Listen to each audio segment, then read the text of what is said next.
Esse aqui é o Veiga no FIFA, e hoje o nosso objetivo vai ser transformar o Veiga em ídolo do Corinthians. E para conquistar isso, teremos que ser campeões da Copa Libertadores em até 5 temporadas. E eu vou precisar muito cumprir esse desafio, porque o meu amigo Mads falou que o Veiga não vai ser capaz. É literalmente impossível o Veiga virar ídolo do Corinthians. Primeiro que ele não tem personalidade, ele não tem pique de jogador, e se ele realmente fosse um bom jogador, mano, ele seria jogador e não cantor, pô. Mas se por um acaso cair numa final contra o Mengão, vocês já sabem quem que vai levar, né? É lógico que o Mengão vai ganhar essa final fácil. Eu vou provar que ele tá errado. Eu vou virar ídolo do Corinthians. O Veiga tá apenas com 70 de over aqui no FIFA, porque ele tem 18 anos ainda. E ele tem um overall menor aqui do que o atacante Yuri Alberto, que é o titular. Então eu já vou colocar ele aqui na lista de empréstimo, porque a gente vai emprestar ele por até no máximo 2 temporadas pra ele se desenvolver. Ele já tá com o status aqui de que pode ir muito longe, porque ele tem um potencial muito alto. E o orçamento para contratações do Corinthians vai ser de 263 milhões, que é comparado ao patrocínio novo que eles fecharam pra camisa inteira. Então a gente vai atrás de reforços pro time. E assim eu separei 3 jogadores pra gente contratar nessa primeira temporada. Começando pelo ponto direita, Ademir aqui, que tá lá no Bahia, com 73 de over aos 28 anos. Pra lateral esquerda eu vou estar trazendo o Barco, com 71 de over, a estrela do Boca Juniors. E pra fechar com a nossa última contratação, o meia Cauli, que tá lá no Bahia. Cauli que vai ser a nossa melhor contratação da temporada, 75 de over aos 28 anos. Então aqui já estamos negociando pelo Ademir, vou oferecer 10 milhões de reais. O Rogério Ceni quer levar o Gabriel Moscardo, mas eu não quero, então vamos fazer a contra-oferta. E eu vou oferecer aqui 11 milhões pra fechar. Valeu aí, otário, ele vai ganhar muito título no Corinthians. E assim o Mano Menezes apresenta o Ademir no Corinthians. E ao tentar fechar com o Barco, eles ofereceram uma troca pelo Matias Rojas, e eu aceitei porque não ia utilizar ele mais. Então o Barco é o nosso segundo reforço concretizado para 2024. E por último, fechamos com o Cauli por 15 milhões de reais. Ele vai ser a estrela do nosso time nessa temporada. Após todas essas contratações, assim ficou o nosso time para nossa primeira temporada aqui no Corinthians. Gastamos no total apenas de 44 milhões para trazer esses 3 jogadores para essa temporada. E olha só esse e-mail que eu acabei de receber. O Palmeiras demonstrou interesse pelo Thiago Veiga. E assim, na vida real, eu sei que o Corinthians nunca emprestaria um jogador com tanto potencial pro Palmeiras, então eu vou recusar aqui a oferta. Até que chegou uma proposta que me interessou bastante, que foi do Cádiz da Espanha por 2 anos. E a boa notícia é que eles nem queriam a opção de compra, então seriam 2 anos pro Veiga se desenvolver melhor num time que ele teria mais espaço. E eu vou aceitar aqui a oferta do Cádiz. Com isso, a negociação de empréstimo foi concluída e o Veiga fez as suas malas para ir lá pra Espanha para ficar 2 anos correndo atrás da pelota. Eu vou treinar muito naquele campeonato fraco espanhol pra voltar amassando no nosso Brasilzão. Nosso primeiro jogo aqui com o nosso novo time no Corinthians vai estar sendo Corinthians e Bragantino. O Veiga já tá lá no Cádiz emprestado por 2 anos, ele volta aqui em 1 de janeiro de 2026. E olha só o que aconteceu aqui, a gente recebeu uma proposta pelo Maicon e foi do Palmeiras, 22 milhões de reais. Vamos ter que estar recusando aqui, né? Fala, mano, o que você acha do Palmeiras tá tentando tirar os jogadores do Corinthians? Eu já falei pro Abel Ferreira que nossos jogadores não vão pra Barra Funda, mas ele continua insistindo em tentar tirar jogador nosso daqui, porque a Leila não vai se preocupar com o avião. Esse aqui vai ser o time do Bragantino para a primeira partida do Paulista. Bora assistir essa partida para ver como que o time vai se desempenhar. E sendo sincero, essa partida não teve muita emoção. Os melhores ataques eram do Corinthians, mas mesmo assim não era o suficiente. Até o momento o Cauli estava tendo uma estreia bem apagada pelo Corinthians. Até que aos 79 o Ademir, a nova contratação do Corinthians para ponta direita, marcou um gol e salvou o torcedor corintiano de sair com um empate da arena. E mesmo não sendo um jogador muito alto, o Ademir subiu bem para fazer esse cabeceio, hein? E assim finalizamos a nossa primeira partida como presidente do Corinthians, com placar de 1-0 com o gol da contratação que a gente trouxe. Mano, primeiramente, parabéns pela vitória de hoje. Eu queria que você falasse um pouco sobre a contratação do Ademir e como que ele foi em campo. Eu falei pro Rogério que tava tirando um craque do time dele e ele não acreditou. No final da temporada, vocês irão se impressionar com o desempenho do nosso Messimir, hahaha. E começamos muito bem no Corinthians com gol na estreia do Ademir. E agora bora simular o restante da temporada para ver como que esse time do Corinthians vai se desempenhar. Chegamos aqui ao fim da primeira temporada no Corinthians e, pelo amor de Deus, olha esse calendário, só tem derrota. Eu vejo que tava com 70 de over, agora já tá com 75, então ele tá indo muito bem lá no Cádiz. Eu até poderia chamar ele de volta, mas o nosso atacante titular, que é o Yuri Alberto, já tá com 78 de over. E pra ele não pegar banco pra ele, eu vou manter ele lá no Cádiz por enquanto. E aqui no Brasileirão a gente ficou em 8º lugar. Tinha um time muito bom pra ficar em 8º lugar, né? Mas tudo bem. O campeão foi o Atlético Mineiro com 79 pontos. E aqui foram os rebaixados. Aqui no Paulistão a gente foi campeão em cima do Santos. Olha só, no agregado de 4-2. Na Copa do Brasil, o Corinthians não participou, mas o campeão foi aqui o Flamengo. E olha essa disputa de pênaltis, 11-10. No Mundial dessa temporada, 4-1 do Manchester City em cima do Fluminense, quase a vida real, né? E na Libertadores o campeão foi o River Plate por 2-1 em cima do Flamengo. E para essa temporada de agora, analisando o time, a gente vai precisar melhorar um pouco esse elenco. Vou tentar trazer 3 contratações dessa vez. Acredito que eu vou trazer aqui pra ponta esquerda, porque o Romero tá meio pá. O Gabriel Moscardo tá machucado, então eu vou tentar trazer um volante aqui. Vou trazer aqui um goleiro pro lugar do Cássio, porque já tá ficando velho, né? E o artilheiro aqui da nossa temporada foi o Ademir, com 24 gols e 4 assistências. Em segundo lugar aqui tá o Yuri Alberto, com 17 gols e 5 assistências. A gente tem um total aqui de 221 milhões de reais pra trazer contratações nessa temporada. E uma coisa que eu percebi aqui é que o Fagner tá descendo muito de overall, já tô com 68, então a gente vai ter que trazer um lateral direito. Então eu fui no mercado pra trazer 3 jogadores, tendo em mente que eu ia precisar de um ponta esquerda, um goleiro e um lateral direito. E eu selecionei esses 3 jogadores aqui, que seria o Paulinho, o goleiro Augusto Batalha, que tá lá no São Lourenço com 77 de over, com 28 anos, então é uma boa compra. E pela lateral direita aqui o Douglas Borel, o brasileiro que tá jogando no Seattle Sounders. A contratação do Douglas Borel vai ser estratégica, ele tem apenas 73 de overall, mas como ele tem 22 anos apenas, ele vai evoluir bastante e vai ajudar muito o time lá no futuro. O único problema aqui é que o Paulinho tá muito caro, eles estão pedindo 160 milhões. Então vamos tentar começar pelo Paulinho e tentar conseguir um valor menor nele. E o meu mano Felipão já começou pedindo 180 milhões pelo Paulinho. Vamos tentar ajustar aqui pra uns 170 pra gente não gastar o dinheiro inteiro. Aceitaram de primeira, então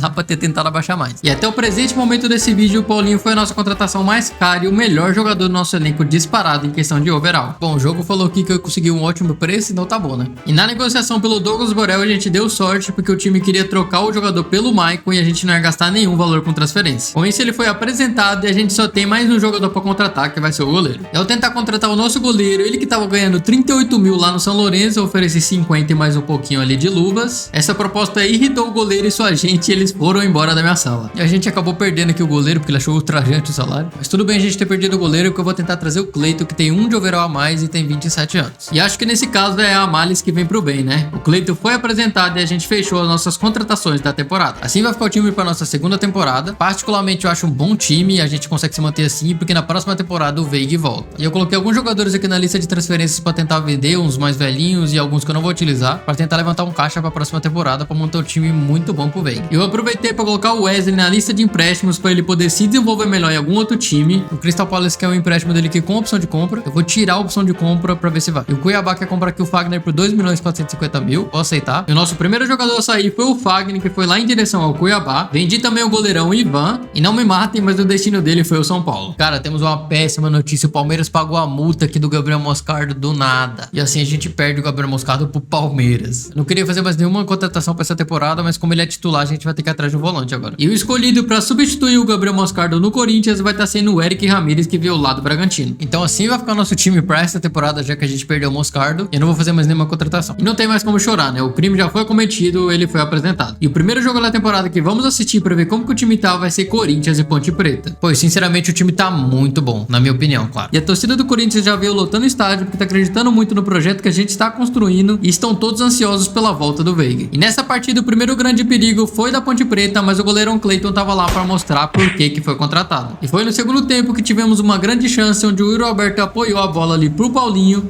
que chegou pra marcar o seu primeiro gol com a camisa do Corinthians, justamente na estreia. E nem só de assistência vive o homem. E o Yuri Alberto marcou o seu gol para ampliar o placar para 2-0. E para mostrar que vai chegar em peso para disputar esse título de ídolo do Corinthians com o Veig, o Yuri Alberto marca o segundo gol da partida. E assim finalizamos a nossa estreia em 2025 com um belíssimo 3-0 no placar. Fala, mano. Primeiramente, parabéns por essa vitória incrível. Eu queria saber o que você tá achando do Yuri Alberto e se você tá na esperança da volta do Veig pro time. Cara, o Veig tá tendo uma belíssima temporada lá na Espanha. Quando ele voltar, eu terei que quebrar muito a cabeça pra encaixar ele em nosso time titular, porque o Yuri Alberto decidiu virar o CR7 do nada. Que atuação de gala do time do Corinthians, com o Yuri Alberto marcando 2, já até chamando atenção aqui nos jornais. E agora a gente simula até o final da segunda temporada e vamos ver como o Corinthians vai se desempenhar. Já um spoiler aqui, o Yuri Alberto foi o artilheiro da temporada com 39 gols e 8 assistências, seguido aqui do Cauli com 16 gols e 3 assistências. E o Ademir, que foi o artilheiro da temporada passada, foi bem, mas não tanto igual na anterior, com 16 gols e 4 assistências. Mas a decepção da temporada, pelo menos pra mim aqui, foi o Paulinho, 15 gols apenas e 4 assistências, foi muito caro pra pouco resultado. E já temos o nosso primeiro título do Corinthians, isso aqui é histórico. Apenas 5 derrotas no Brasileirão no ano, esses foram os rebaixados. Aqui no Paulistão, na fase de grupos a gente passou em terceiro lugar, pra aqui nas quartas passar pelo São Paulo por 2-0, olha só, eliminamos o rival. Nas semis passamos pelo Derby Paulista, 4-3 nos pênaltis contra o Palmeiras, pra na final a gente ser campeão no agregado de 5-0 em cima do Bragantino, a gente amassou o Bragantino no final. E aqui na Sul-Americana, já que a gente não participou da Libertadores esse ano, passamos pela fase de grupos com 15 pontos, mas perdemos aqui pro Independente de Medellín por 4-2 no agregado, e o campeão foi aqui o São Lourenço em cima do Botafogo. jogo. Aqui na Copa do Brasil, nos 16avos de final a gente passou pelo Cruzeiro por 4x3 no agregado. Nas quartas de final metemos um 5x1 no Galo. Tiramos o Paulinho do Galo e ainda metemos um 5x1 na Copa do Brasil, pô. Na semifinal metemos um 5x3 no Fluminense. Porém aqui na final o Palmeiras se vingou do Paulista e perdemos de 5x3 nos pênaltis. E olha só o campeão do Mundial desse ano, o Al Hilal em cima do Al Ahly. City foi eliminado aqui na semifinal e River Plate também. E o campeão da Libertadores aqui desse ano foi o Palmeiras por 3x1 na final contra o Boca Juniors. E agora uma coisa muito importante, o Veiga chegou a 81 de overall jogando lá no Cádiz. A gente vai ter que dar um jeito pra jogar ele e o Yuri Alberto aqui junto, provavelmente uma 4-4-2. Mas a gente vai chegar fortíssimo pra Libertadores na temporada que vem. Fala, Veiga, finalmente você tá de volta ao Corinthians e eu queria saber um pouco do que você espera pra essa temporada. Finalmente acabou meu empréstimo no Cádiz. Eu não aguentava mais apanhar pro Real Madrid e agora tô de volta pra ganhar tudo e acabar com o reinado do Abel Ferreira em São Paulo. E aqui já está Thiago Veiga de volta ao Corinthians. E assim vai ficar o nosso time para essa terceira temporada. Eu não vou fazer nenhuma contratação porque a gente já gastou muito dinheiro nas temporadas anteriores. Então se a gente não conseguir conquistar a Libertadores nessa temporada, na próxima a gente faz umas contratações de peso para ajudar o time. Tive que deixar aqui uma 4-4-2 para poder colocar o Yuri Alberto junto com o Veiga porque eles estão jogando muito. E a gente já vai começar a temporada com um jogaço aqui que vai ser um derby paulista na Supercopa, Palmeiras e Corinthians. E convenhamos que não tem jogo melhor para ver o desempenho do Veiga no time do que um derby paulista e uma final de Copa. E o primeiro gol da decisão foi justamente dele. Thiago Veiga abre o placar com o seu primeiro gol com a camisa do Corinthians e assim já dá uma vantagem incrível para essa final. E olha, o Palmeiras até tentou, mas a gente tinha o Cleiton no gol e nada ia passar. Você realmente escutou o que eu falei, né? Nada passa pelo Cleiton. E foi com o gol heróico do Veiga com 1x0 no placar que o Corinthians conquistou a Supercopa em cima do seu maior rival, Palmeiras, trazendo o primeiro título da carreira do Veiga com a camisa do Corinthians. Mano, primeiramente, parabéns aí por mais um título no Corinthians. O que você acha do primeiro título do Veiga com a camisa do Corinthians? Muito obrigado. E cara, eu acho sensacional. Ele deu uma zoada no Abel Ferreira antes da final, dizendo que ia meter gol nos caras. O moleque é ousado e eu gosto demais disso. Vou te mandar logo o papo reto, Abel. Vou meter gol em vocês nessa final e não vai ter avião que vai impedir isso. Tu vais chorar quando o Rústico meter um gol de bike em vocês? E o Veiga marcou seu primeiro gol foi justamente numa final imoral do garoto Veiga. E agora que assistimos esse título do Corinthians na temporada, a gente vai simular até lá no final e vamos ver como que o Corinthians vai se desempenhar e torcer para chegar na final da Libertadores. E agora chegamos ao fim da nossa terceira temporada aqui no Corinthians. O artilheiro da nossa temporada foi o Veiga, que já era esperado, né? 53 partidas, 29 gols e 5 assistências. Mas o Yuri Alberto não ficou atrás, inclusive ficou com a mesma quantidade de gols e mais assistências, 29 gols e 10 assistências no total. E o Ademir aqui sempre representando também ficou com 17 gols e 4 assistências. O Ademir que já tá aqui com 31 anos. E o Paulinho por enquanto é a nossa decepção, não tá jogando tão bem, 8 gols e 6 assistências apenas na temporada, por maior investimento de todas. Começando a temporada aqui pelo Paulistão, a gente foi campeão mais uma vez, 3 vezes campeão do Paulistão nesse vídeo, campeão em cima do São Paulo por 4x2 no agregado. Aqui na Copa do Brasil, a gente caiu infelizmente na fase 2 por 2x1 pro Atlético Mineiro. E aqui no Brasileirão a gente não foi campeão, mas foi por muito pouco, ficamos um ponto atrás do Flamengo, que foi o campeão da temporada. E esses aqui foram os rebaixados do ano. E aqui na Libertadores, passamos numa boa pela fase de grupos, 13 pontos e apenas uma derrota. Nas oitavas a gente passou no sufoco pelo Atlético Nacional, 8x7 nos pênaltis. E por conta desse sufoco, na próxima partida a gente perdeu por Defensa e Justiça por 4x3 nos pênaltis. E o campeão da Libertadores desse ano aqui foi o Flamengo por 3x2. E no Mundial desse ano, que é referente à Libertadores do ano passado, o campeão foi aqui o Palmeiras por 4x0 em cima do Al Ahly. Primeiro Mundial da história do Palmeiras. O Bayern de Munique foi simplesmente eliminado na semifinal. Esse aqui foi o resumo da nossa temporada, foi uma boa temporada, mas a gente tem que melhorar na próxima. E agora o desafio começa a ficar um pouco difícil, porque a gente só tem mais 2 temporadas para conquistar uma Libertadores com o Corinthians. E eu vou acrescentar aqui uma condição extra pro Veiga se tornar um ídolo no Corinthians, que vai ser ganhar também um Mundial. Então teremos 2 temporadas para ganhar uma Libertadores e um Mundial. Para nossa temporada aqui de 2027, temos um orçamento de 185 milhões, então eu vou tentar trazer mais reforços para esse ano. E olhando aqui o time, eu vou tentar reforçar o meio de campo e a ponta direita, que o Ademir tá começando a ficar velho ali. E dos 2 jogadores que eu vou tentar trazer, um deles aqui é o Herrera, de 79 de over, venezuelano, e o outro vai ser o Ângelo, que tá aqui com 78 de over aos 22 anos. Tem o mesmo over aqui do Ademir, mas o Ademir já tá velho, então vai ser uma reposição de nível. Com isso, o Herrera foi apresentado no Corinthians e também o Ângelo, que vai repor ali a ponta direita no lugar do Ademir. Com nossas contratações, o time vai ficar assim pra temporada. O Herrera virou titular ali ao lado do Eric Ramírez, e o Ângelo, que promete vai evoluir muito ainda, virou titular no lugar do Ademir. Ainda sobrou 30 milhões aqui no caixa, mas eu não vou fazer mais nenhuma contratação. A gente vai pra temporada assim mesmo e torcer pra chegar na final da Libertadores assim. E agora eu vou fazer a renovação de alguns contratos aqui antes que ele se expire, porque tem alguns contratos aqui que já tá com 11 meses. E a gente tá com a liga muito curta. E enquanto eu renovava os contratos e arrumava algumas paradas do time, começaram a chegar algumas propostas pros nossos jogadores. Chegou aqui uma proposta pelo Cauli, eu vou vender, que ele tá um pouco velho já, a gente precisa de dinheiro. E o Palmeiras quer tirar mais um jogador da gente agora por empréstimo, mas eu vou recusar, não vai conseguir. E chegou aqui uma proposta muito boa que eu vou estar aceitando, porque o Ademir já tá com 31 anos, eu tô renovando a idade do time. 43 milhões e 900 do Hoffenheim por ele. E assim a gente gente se despede do Cauli, que foi muito útil no tempo que jogou por aqui, e tudo parecia correr muito bem até que isso aconteceu. E a gente tem mais uma péssima notícia: o Crystal Palace pagou a multa de 100 milhões de reais pelo nosso zagueiro Raul Gustavo. E assim a gente vai se desfazendo de algumas peças do elenco que vai ficando mais velha, como o Ademir, que tá indo embora, mas a tristeza é perder o Raul Gustavo, que por mais que tenha sido 100 milhões, era um ótimo jogador e vai ser difícil arrumar uma peça pra repor. E quem eu vou tentar trazer aqui pra substituir o Raul Gustavo vai estar sendo o Gaston Hernandes, acho que é assim que fala o nome dele. Ele tá com 80 de over aos 28 anos, ele joga no São Lourenço. Conseguimos fechar com ele por um valor de 64 milhões. E aí tá a apresentação do Gaston Hernandes, que vai substituir o Raul Gustavo na nossa zaga. E assim vai ficar o time pra essa temporada, se ninguém mais pagar multa, né? E é esse o time. Eu tava simulando a temporada aqui, eu trago notícias ótimas. Teremos uma final entre Flamengo e Corinthians na Libertadores. E esse aqui vai ser o nosso time pra essa final. A gente tá com uma seleção. O nosso ataque tá excelente. Olha só, o Yuri Alberto com 87 de over e o Veiga com 86. E assim partimos pra essa final, que vai ser o primeiro grande teste da dupla Thiago Veiga e Yuri Alberto. E se o assunto é teste, eu acho que essa dupla tá prontíssima. Com o passe do Veiga, o Yuri Alberto abre o placar aos 4 minutos de partida. E se você ficou na dúvida assistindo se tava impedido, pode ficar tranquilo, não tava, lance legal. E o que não tá nada legal é a zaga do Flamengo, viu? E um belíssimo lançamento do Ângelo, quase que o Herrera amplia pro Corinthians. E o Flamengo não foi capaz de segurar essa pressão do Corinthians por muito tempo, e o Yuri Alberto marca o segundo gol na partida. No finalzinho do primeiro tempo, até parecia que o Flamengo ia ter uma reação, porque fez um gol com esse tal de Foster, que eu não sei quem é, mas o Corinthians se segurou muito bem, mantendo o placar de 2-1, e assim conquistou o título mais importante do vídeo até aqui, a Copa Libertadores, sendo levantada por Thiago Veiga. Mano, conta pra gente o sentimento após essa final. Cara, sinceramente não tenho nem palavras. Se o Yuri Alberto jogasse na liga fraca da Inglaterra, ganhava uma bola de ouro. E ao final dessa temporada, o Veiga teve aqui um total de 68 jogos, marcou 45 gols e deu 7 assistências, chegando aqui a 86 de overall. E olha que tá só com 22 anos. O Paulinho finalmente acordou e em 68 partidas ele marcou 30 gols e deu 20 assistências. E o Yuri Alberto, que é outro destaque do time, ficou aqui em terceiro com 69 partidas, 28 gols e 10 assistências. E a nossa outra contratação aqui, que foi o Ângelo, em 72 partidas marcou 18 gols e deu 31 assistências. O restante dos títulos da temporada, a gente infelizmente perdeu o Paulistão pro Palmeiras por conta de gols fora de casa. No Brasileirão, o campeão foi o Flamengo com 92 pontos. E esses aqui foram os rebaixados. Olha, o Atlético Mineiro foi rebaixado. Aqui na Sul-Americana, o campeão foi o Palmeiras por 5-4 nos pênaltis contra o Lanús. Na Copa do Brasil, mais um título pro Corinthians, se vingou do Paulista, 4-1 em cima do Palmeiras no agregado. E o campeão no Mundial nessa temporada foi o Paris Saint-Germain. No ano que vem estaremos lá. Esse aí foi o resumo da nossa temporada, uma temporada ótima, tirando ali o vice no Brasileiro e o vice no Paulista. E agora a gente vai para a nossa última temporada em busca da terceira Libertadores da história do Corinthians e talvez até o Mundial. E para essa temporada o nosso time tá sensacional. A única coisa que eu vou mudar é trazer um zagueiro pro lugar do Lucas Veríssimo. E o zagueiro escolhido vai estar sendo aqui o Kleber Cruz, que é um brasileiro que tá lá no Leverkusen, é um regen do jogo. Pagamos aí um total de 122 milhões nele, com 10% de cláusula de venda, mas não tem problema, tamo com dinheiro, tá sendo apresentado, é isso, bora pra última temporada. E essa vai ser a única contratação que eu vou fazer na temporada. O resto do dinheiro eu vou renovar alguns contratos pra gente não perder jogador. O nosso time já tá excelente para nível Brasil e Sul-América. E começamos a temporada trazendo aqui mais um título pro Corinthians, que foi da Supercopa em cima do Flamengo, 3-2 no placar. Teremos o primeiro confronto aqui do Mundial de Clubes, que vai ser na semifinal contra o Al Ain. E pra essa partida o Corinthians veio muito nervoso. E por conta desse nervosismo, com 5 minutos a gente já tomou um gol e saiu atrás no placar. E eu te juro, o time tava tentando de tudo pra empatar a partida, mas o goleiro dos caras tava imbatível. Olha o quanto que esse corno se esticou pra poder pegar essa bola. E depois de tentar muito por 2 tempos, foi aos 75 minutos que o herói Yuri Alberto apareceu e marcou o gol de empate da partida. Mas o banho de geografia veio no penúltimo minuto de jogo, quase o último, com um gol inacreditável dos caras. E assim a partida termina em 2-1, tirando a nossa chance de conquistar o Mundial nessa temporada. O time dos caras entrou com tudo na partida. Desculpa, fiel, errei, fui moleque. E aqui na disputa de terceiro lugar, o Corinthians ganhou do Montreal. E o campeão do Mundial aqui foi o Bayern de Munique, depois de um 5-5 nos pênaltis. Então o Al Ain deu trabalho até pro Bayern de Munique, hein? Nessa temporada, novamente o Corinthians chegou na final da Libertadores e novamente teremos aqui um confronto Flamengo e Corinthians. Será que o Corinthians será campeão novamente contra o Flamengo ou teremos uma vingança de parte do Mengão? Essa será a nossa escalação para essa grande final contra o Flamengo novamente. E para esse confronto, o time veio muito tranquilo, porque já tem um título conquistado em cima do mesmo Flamengo na temporada anterior. Então a responsabilidade total é em cima do Flamengo. E pensando nisso, em um rebote safado, o Thiago Veiga marca o primeiro gol aos 10 minutos, saindo na frente no placar do Flamengo novamente. Aos corintianos que estão assistindo, qual seria a sensação de ganhar o Libertadores em cima do Tite? E ainda por cima com gol de Thiago Veiga. Comenta aí o que você acha. E a melhor e provavelmente única chance do Flamengo na partida foi com uma falta do De La Cruz. E assim terminamos com o placar de 1-0 e o Veiga conquista mais uma Libertadores. Olha só, Thiago Veiga levantando a taça da Libertadores, hein, fiel? Porém, com esse título ainda não podemos cravar que se tornou ídolo, porque precisamos ainda no Mundial de Clubes. Ano ano que vem o Tite vai pedir música no Fantástico, tomou um nó tático do melhor treinador da história do Coringão, vulgo eu. Aí, Tite, me conta como é ganhar uma Liberta em cima do Coringão. Mas eu não ganhei nenhuma, seu moleque. Ah,